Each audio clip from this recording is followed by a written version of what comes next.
اب ان علماء کے فتوے کے بعد اس میں اہل سنت بھی تھے، دیوبندی بھی تھے، شیعہ بھی تھے، اہل حدیث بھی تھے، پاکستان میں بسنے والے تمام مکاتب فکر کے جید علماء موجود تھے۔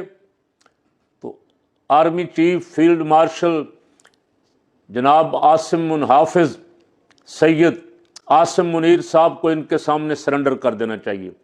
قرآن و حدیث کے مطابق فتویٰ آ گیا، ان کو کہنا چاہیے کہ میرا استثناء اگر قرآن و حدیث کے خلاف ہے میں یہ واپس کرتا ہوں، اور زرداری صاحب کو بھی کہنا چاہیے کہ مجھے اس استثناء کی ضرورت نہیں ہے، اور 27ویں ترمیم کو ختم کر کے، اور بلکہ یہ میری رائے 26 کو بھی ختم کر کے آئین کو اور عدلیہ کو اصلی صورت میں بحال کرنا چاہیے۔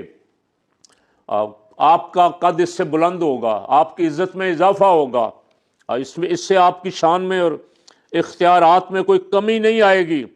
لوگوں کو جو موقع مل گیا باتیں کرنے کا، وہ ساری باتیں، وہ زبانیں بند ہو جائیں گی۔ نمبر 5، یہ 4 نکات میں نے عرض کیے۔ 5 جون 2025 میں اسلام آباد دارالحکومت کے علاقے کے لیے ایکٹ نمبر 11 نافذ کیا گیا۔ اس میں 18 سال سے کم عمر لڑکے اور لڑکی کے نکاح کرنے اور کرانے اور نکاح پڑھانے کو قابل سزا جرم قرار دیا گیا، اور اس کے لیے سخت سزائیں مقرر کی گئیں۔ اندیشہ ہے کہ یہ قانون تمام صوبوں سے بھی منظور کرایا جا سکتا ہے، جبکہ سندھ کی حکومت پہلے ہی ایک ایسا قانون بنا چکی ہے۔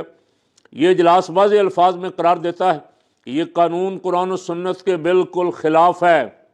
اسلام میں نکاح کی کوئی عمر مقرر نہیں ہے، بالخصوص بلوغ کے بعد، جو ہمارے ملک میں عموماً 12 سے 15 سال کی عمر تک ہو جاتا ہے۔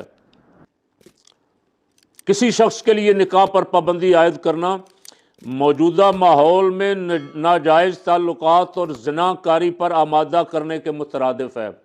بچہ اور بچی جب بالغ ہو جائیں تو آپ ان کو نکاح سے منع کر رہے ہیں، جس کا مطلب ہے کہ آپ ان کو زنا کی طرف متوجہ کر رہے ہیں۔ یہاں مخلوط تعلیم ہے پہلے کالجوں سکولوں میں، تو آپ کھلی چھٹی دے رہے ہیں کہ تم نکاح نہیں کر سکتے، اگر تمہاری خواہش ہو بھی، تمہاری ضرورت بھی ہو، تم نکاح نہیں کر سکتے، تم ویسے جو مرضی کرتے رہو۔ تو یہ ظاہر ہے قرآن و سنت کے صریحاً خلاف ہے۔